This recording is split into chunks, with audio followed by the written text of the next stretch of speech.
Hello everyone, this is RaySpace and welcome back to Realism Overhaul Sandbox in Kerbal Space Program 1.12, where I continue to develop higher capacity space launch systems, or SLSs, at least using the SLS core. Everything else is changing, and in the previous video I introduced a version with the New Glenn boosters from the New Glenn first stage, and in this case we have a custom second stage. Now I don't have the audio from the game at this point, and that is because this is during a live stream and I was listening to the Apollo 11 audio. We will have some audio later on, and there will be the Apollo 11 audio in the background for the 56th anniversary, but at that point it was a little bit softer, so a little bit safer, but I've cut it out here. Off go the boosters. We do expend them, and the goal here was a rocket that could send 100 tons to the moon. And off go the fairings. Those are just the fairings from Artemis Construction Kit. The core is from Artemis Construction Kit. The boosters were my own. These engines are my own. These are 7 of the V35K-A engines, VR35K-A engines from Sierra Space. These have more efficiency than the RL-10s that the upper stage of SLS would normally have, and more thrust as well. That allows us to have a higher capacity second stage, but I really didn't need 7. I previously tested it out with 6 of these engines on this stage, and that performed better than 7 using ascent guidance. So I switched back to 6, and I put the intended payload on top. This is the Orion spacecraft plus the Blue Moon lander. Now we've seen this sort of thing before with Scott Manley's single launch to the moon video, where he was talking about dual Falcon 9s being used as the upper stage.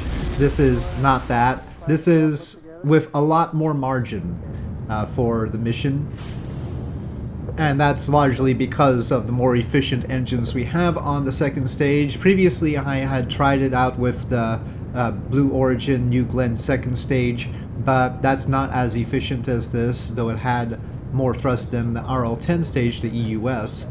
I'm distant from the SLS because I wanted to limit the sound, because we were, during the live stream, listening to the Apollo 11 audio.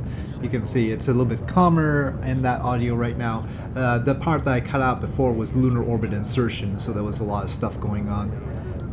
So what we have here is a rocket that has double the capacity to the moon that SLS is going to have with Block 2.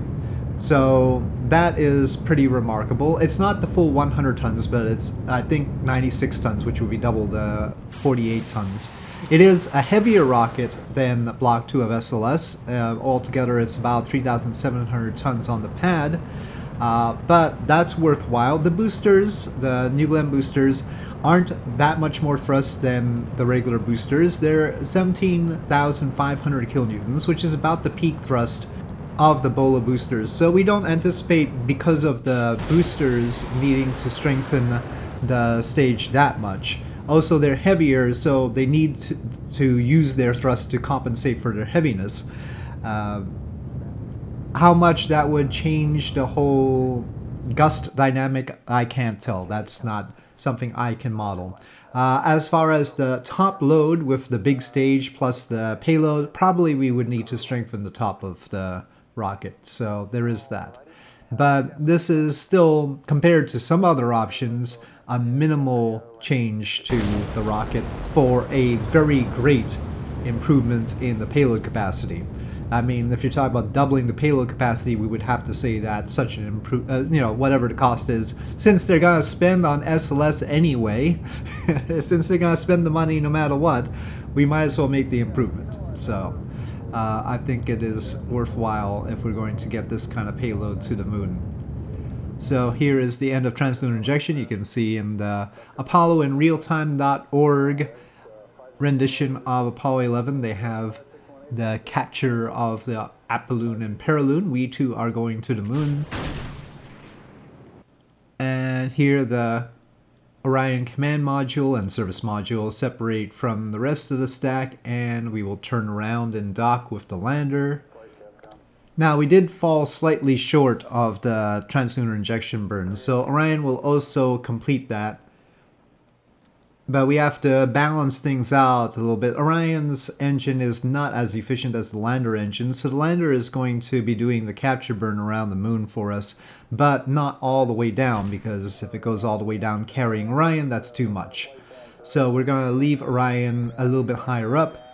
Here I'm activating those lander engines. Those are the BE-7s. They're 40 kilonewton and they're Hydrolox engines compared to the Orion engine, which is an AJ-10-190, which is hypergolic using MH and Mon3. You can see the resources in the upper right resource panel. And so Orion is making the adjustment there. I tried to do with RCS first, but that didn't have enough thrust. And so we have our pseudo-free return trajectory situation, and we are on our way to the moon. So yes, a lot of it is the balance between Orion staying in a high orbit and the lander. If we keep Orion in a high orbit because of its limited delta V, we also have to make sure that we depart the moon at the right time, at a time when its apoapsis is going to be in the direction we want to go in. Though it's still possible. It turned out that we had plenty of margin here. So that's a lot better than the previous attempt to use the New Glenn upper stage on SLS. Alright, so we have captured using the lander, we separate. They each bring themselves down a little bit further because I decided there was enough fuel in the Orion command module, well, the Orion service module, to bring it down a little bit more. So first Orion does it. You can see we really need to reserve about 900 meters per second to go back, and since we had more, we might as well get lower down to make things a little bit more convenient. 1,200 is plenty, but we don't want the lander hauling it all the way down. You can see the difference between the lander's orbit, which is the high white orbit there, and the light blue orbit, which is the orbit that the Orion is getting into. That's still a big difference. Alright, but that would be just about enough right there. And of course with the Apollo in real-time stuff, they are showing images of the moon, and this is the Apollo 11 mission capturing those images and relaying them back. That's a TV broadcast of all that. And you can see why sometimes they thought that the moon was looking a little bit brownish. I don't know how exactly that happens, but apparently the lighting sometimes creates that sense, that tint.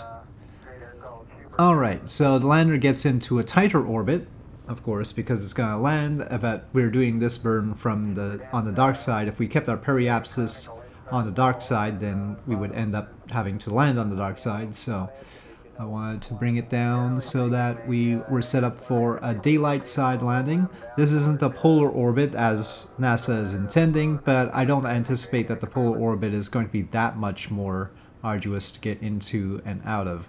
It will take some extra, but we had the delta V in this case to do it. With previous iterations of SLS, there was no way we could launch it as one mission, but this is really the first one where all the burns were fairly comfortable. I mean, the trans-lunar injection burn fell a little bit short, but that's easily made up with everything else. As we land, I have to mute it again because the Apollo 11 audio is being baked in with the audio from the game, unfortunately, so, well, it would be too much of an overlap with my voice in this case. So here we go, coming down. I should say that this is the ESA-Quest Blue Moon Mark II lander, so from ESA-Quest, and it's very easy to land with for some reason or another. So it's like the only thing I don't tip over on the moon, and so I'm grateful for that. It's a good rendition, though I have in mind some alternate versions of this. I think I've mentioned it before. I would like one where the lander plops the payload on the surface, so the engines and landing legs aren't built in to the bottom module. I would prefer that. I didn't have the Kerbals get out and walk. There's only 2 Kerbals involved in this, even though we could have had 4. The only reason there was only 2 was because I didn't have any more Kerbals. I think all of them, the rest of them had perished in the save, so it was an intentional thing. We certainly were carrying enough food, water, and oxygen, and it would have benefited our Delta V if that got depleted. So, okay. everything has calmed down, and we'll have some more of the original chatter as I do this part, which is rendezvous and getting back to Earth.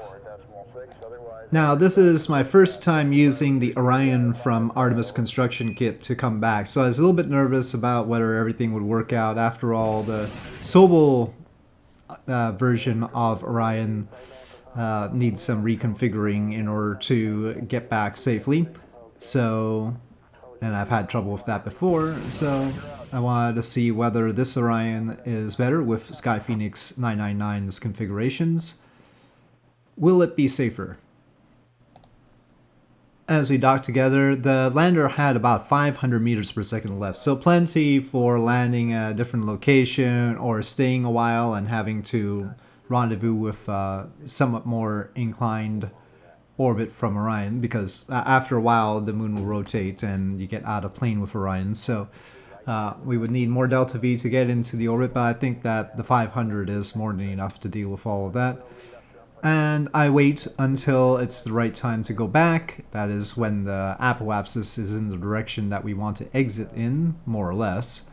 And as a result, the exit only takes about 620 meters per second. It's showing 680 there, that's with the lander docked to it. So after we separate the lander, we have 900. So we have almost 300 to spare here from this orbit. If we wanted to get a little bit lower, then we would have to be more careful. But this is fine. Or if we wanted to leave sooner, that would cost a little bit more. Probably more like 800 something. Now, there did end up being a minor issue with the Orion spacecraft, but overall it works just fine. I will discover the one issue after we separate from the service module. Here we're coming in as usual on the nighttime side of Earth.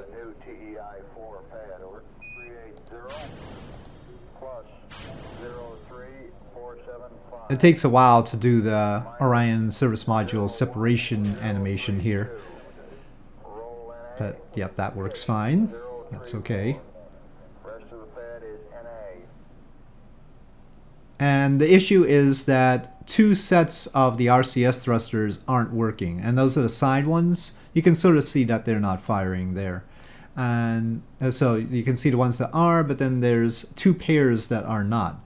And as a result, because those weren't, that caused me to use a lot more hydrazine than I wanted to do the maneuvers that I needed to. So that was unfortunate. The rolling was fine, but getting to the right heading and stuff like that costed more, and so I ultimately used up all the hydrazine, which you should never have to do, of course.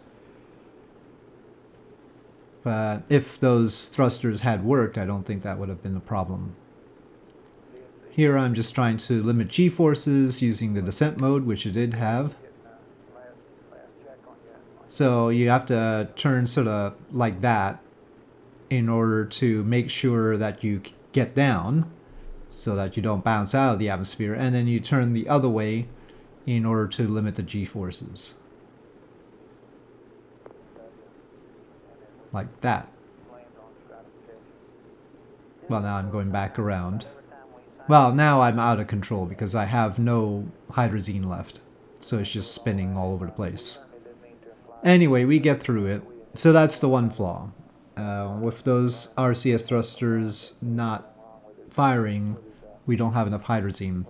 Another flaw was that the way the RCS was configured for the service module, it had way too much thrust. It had like 2 kilonewtons when it's supposed to have 0.22. And that's because it was set to the right thrust for nitrogen, but then when you change it to the right propellant, MH and MON3, then it has way too much thrust. And I think that the RCS on the pod probably has too much thrust too, maybe, I don't know, given the way that it used the hydrazine so quickly. There was also no arm parachute option for the parachutes. They just pop out right away when they deploy, so I don't know much about that, but I guess these are custom parachutes. But they work, that's the important thing, and our Kerbals come back safely, though you can't see them because the Apollo in realtime.org dialogue is covering it up. But yes, mission successful during Apollo 11, it better be. It would be highly inappropriate to fail a moon mission during the Apollo 11 anniversary. So there. Anyway, there's the rocket in all of its glory. Very capable rocket, and technically possible. We have the engines for it. Of course, tanks might need to be fixed and all that. Sierra Space has those engines, the VR-35K-A's.